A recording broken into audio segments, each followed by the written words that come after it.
The art of prompting music. The art of prompting music. The art of prompting music.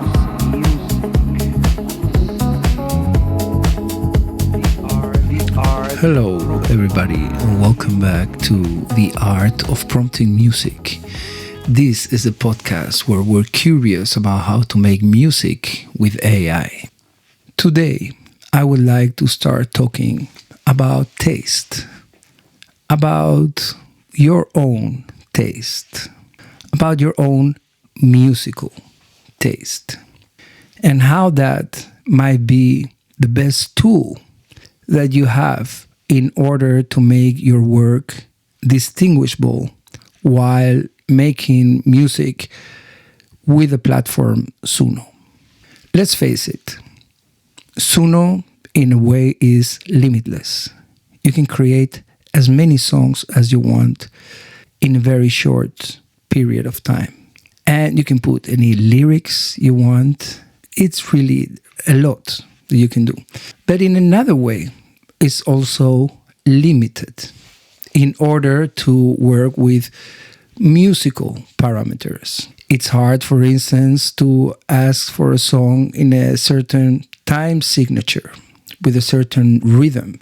It's hard or almost impossible to ask for a song to modulate, for instance, half step up. Try doing that in Suno. If you know what I'm talking about, you'll see that it's impossible.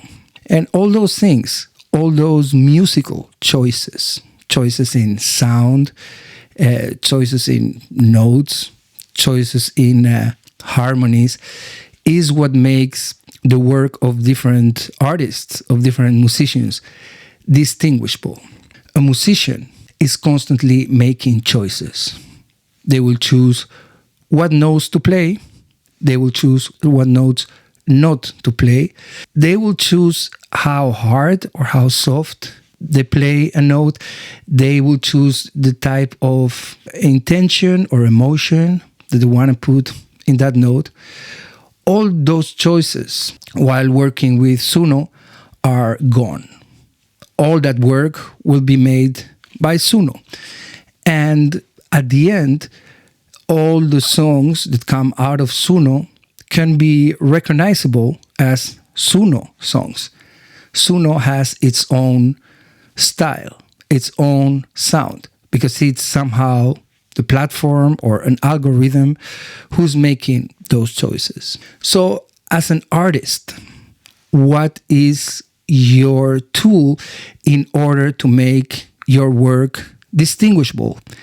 If all the parameters that usually are used by an artist to make their work distinguishable are basically out of your control. Well, you have your taste. Let's say I have a prompt idea. And let's say that in that prompt idea, I want to find a certain vibe, like we have done in other episodes. And with that vibe, let's say I think that a certain combination of words will deliver that result, but it doesn't. In my case, normally I need to prompt something at least 3 or 4 times before I get something that I like. If I prompt 4 times, that means I get 8 different songs. When I get 8 different songs, at the end I have to choose which of the 8 songs is closer to the idea that I had in mind. And by choosing based on my taste, which one I like best, is the only moment where I'm really making a decision. So at the end, what makes you an artist in this environment, in this creative environment, is a little bit like your choice. It's almost like you're curating your own playlist. That's the whole idea. So you make, out of all the results, you say, well, I choose this. Somebody else would make a different choice. And that's what distinguishes you from somebody else. That's basically the closest way to being artistic. And this tool, the tool of your taste and of your choice, of course, has always been there. Like, for instance, if you think about photographers, will notably take maybe 100 pictures just to choose 5 pictures, or sometimes even less, sometimes maybe 2-3 pictures out of 100. Or musicians, bands, sometimes they go in the studio and they record 20-30 songs, and at the end, well, in the album maybe they will put 8 or 9. That's the idea. So the tool of taste, the tool of choice, has always been there and has always been vital for the artist to refine their final result. The only thing is that now in this environment, let's say in the Suno environment, taste is basically the only tool that you as an artist will have to make your work distinguishable. The only tool that you have, let's say, making a certain playlist, basically. So now, let's say, the work of art is not the song itself. The work of art is the playlist, at least for now. Hopefully sooner than later, there will be an AI platform where we can finally prompt all these different musical terms, like make a song in 5/4, or modulate a half step up, or reharmonize this song idea. All this, what we would say is musicians' language. But for now, we have what we have. And Suno, I have to also say, has many talents. You know, there's many things that Suno does very well. The only thing is I find it hard to be able to make distinguishable work.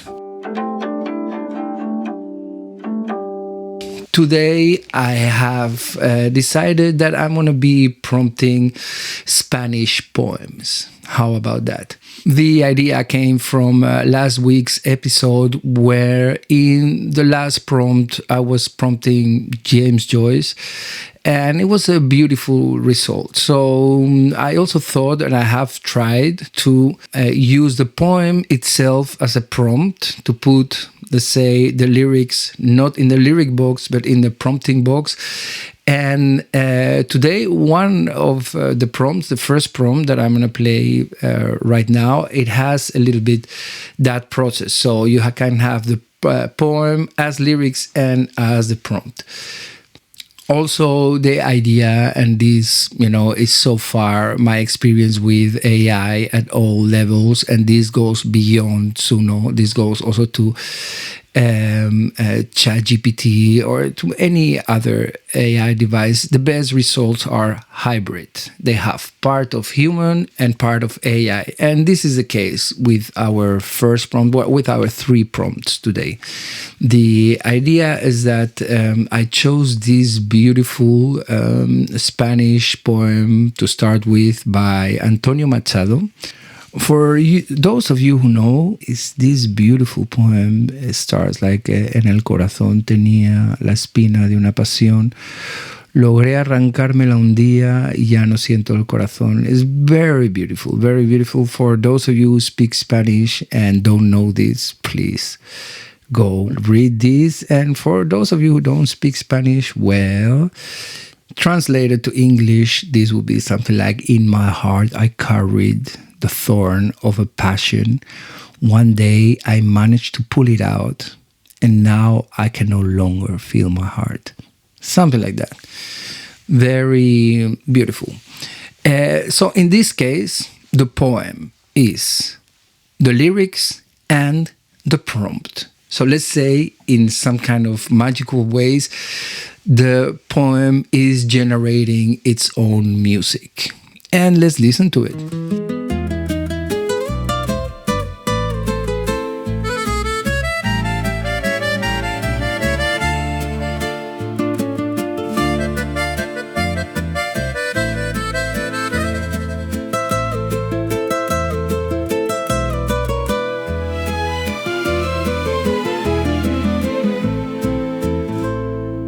En el corazón tenía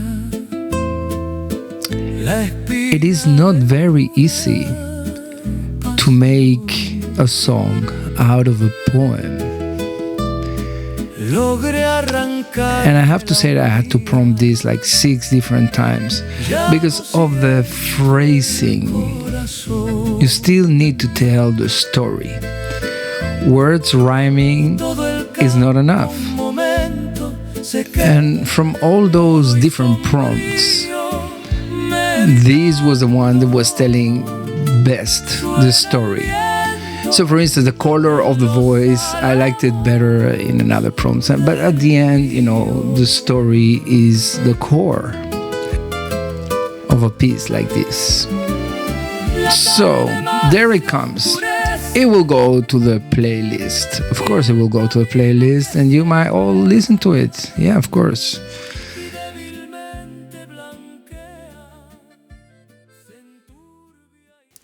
So yeah, this was the first idea, the first result. So at the beginning, I thought that I was going to put all the poems as prompts, hoping that maybe something in the choice of words, something, say, in the atmosphere of the prompt would affect the music creation. But at the end, it was a little bit stereotypical. Basically, you put Spanish poems as prompt and you get this sort of Mexican music, which also is quite stereotypical. So that's why on the second prompt, which is the prompt that I will be sharing now, I didn't use the poem itself as a prompt. I used the poem as lyrics, and as a prompt, I tried to find something that would at least honor or at least give a little bit of grace to this poem. It's a poem by Lorca, another great Spanish poet. And it has quite some dark lyrics. It's about craziness and about darkness, basically, but at the same time is very beautiful. For those of you who want to find this, it starts saying something like: Amor de mis entrañas, viva muerte, en vano espero tu palabra escrita y pienso con la flor que se marchita, que si vivo sin mí quiero perderte. Wow. Yeah, pretty intense, pretty dark.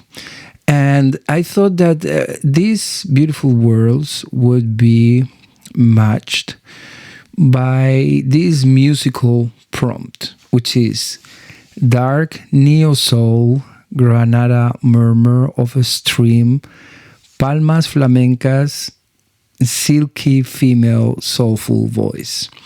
Again, sometimes being, abstract in your prompts and even a little bit misleading, putting words in different languages, things like that. Give interesting results. In this case, I don't think that sort of misprompting really helped much. Let's listen to it and comment on it a little bit. I hope you will like it. Let's listen. Amor de mis entrañas, viva muerte en vano. It is neo-soul-y. Escrita y pienso con la flor que se marchita, que si vivo sin mí quiero perderte. El aire es inmortal, la piedra inerte ni conoce la sombra. And yeah, we'll do get the neo-soul style for sure. And we get the silky female soulful voice. True. We didn't get the palmas flamencas. I was expecting that. And this Granada, more of a stream. This thing is like, of course, Granada, is this beautiful Spanish city next to the mountains, and a lot of water comes from the mountains. So it's full of fountains everywhere, and these fountains have inspired all the poets and musicians from Granada. And I was thinking maybe Suno would catch up on that, but yeah, that was it would have been very, very subtle. One day there will be AI platforms that understand this kind of subtleties. I hope. So this was the second prompt. And I'm going to leave this. Yeah, of course. Today. I have to say that this idea of working with poems, I'm really liking. So today I will leave all the pieces on a playlist. Something also, I find some utility in this kind of working. Like, for instance, as a musician, it's not always easy to arrange a piece. And in that, I have to say that Suno makes great arrangements, you have to give it, that I'm critical with the platform, basically because I want a lot from, not from Suno itself, but from AI. But the idea is that I can imagine a piece like this last piece that we heard. Well, that if there is a music, like a music duo, a guitar player and a singer, and they need to perform and they need to arrange some kind of piece, well, this would be a great way of finding material. You can just prompt some music and prompt some beautiful lyrics, put it all together, and then perform this live. Yeah, I've seen this before in other chapters. I think that is one of the utilities that this might have now as it is. Let's go now with other third prompt. In this case, I chose another Spanish poem by a Spanish romantic poet of the 19th century called Gustavo Adolfo Becquer. He's very famous in Spain. He has all these beautiful romantic poems.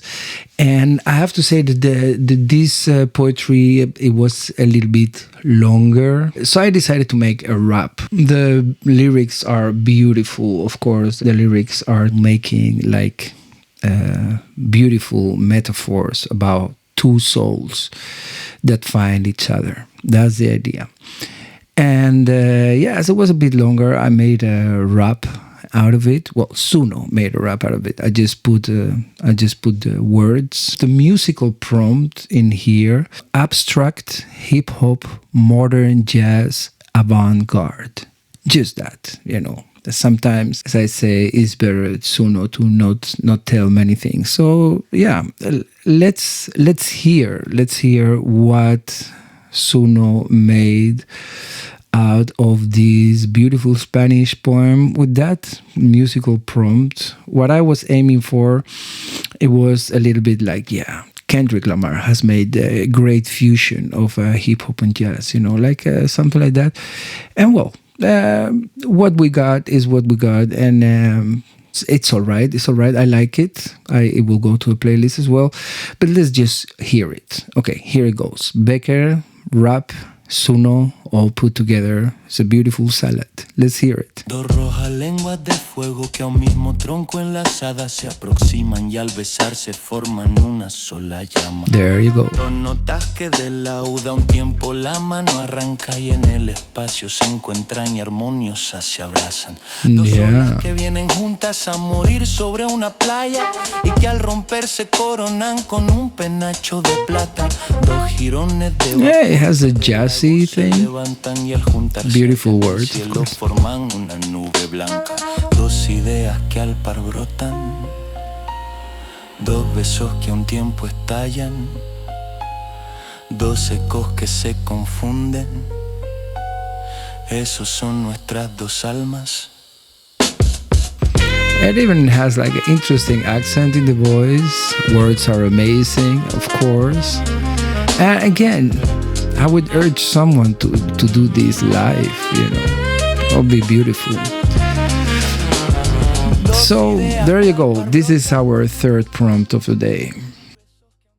And I will be putting this in our playlist, of course. So yeah, that's the idea. Today, well, we've seen what's possible and what's not possible. Until now, as we always say, this is a world that is creating itself as we talk. So what is not possible today might be possible next week, hopefully.